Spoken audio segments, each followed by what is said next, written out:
அரசு அலுவலர்கள் மற்றும் ஆசிரியர்களுக்கான அகவிலைப்படியை 50% உயர்த்தி முதலமைச்சர் மு.க.ஸ்டாலின் உத்தரவிட்டுள்ளார்.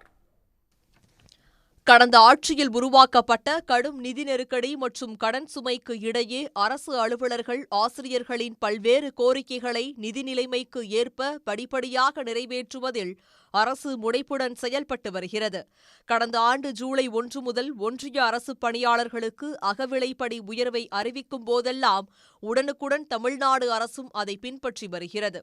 அந்த வகையில் ஒன்றிய அரசு பணியாளர்களைப் போலவே தமிழ்நாடு அரசின் அலுவலர்கள் மற்றும் ஆசிரியர்களுக்கான அகவிலைப்படியை கடந்த ஜனவரி 1ஆம் தேதியிலிருந்து 46%இலிருந்து 50%ஆக உயர்த்தி முதலமைச்சர் உத்தரவிட்டுள்ளார்.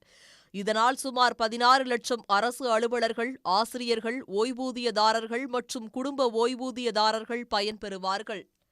அரசுக்கு ஆண்டு ஒன்றுக்கு ஏற்படும் கூடுதல் செலவினம் 2587 கோடி ரூபாய் அரசு ஊழியர்களின் நலன் கருதி ஒதுக்கீடு செய்யப்படும் என்றும் தெரிவிக்கப்பட்டுள்ளது. உடனுக்குடன் செய்திகளை தெரிந்து கொள்ள சன் நியூஸ் பெல் ஐகானை கிளிக் பண்ணுங்க.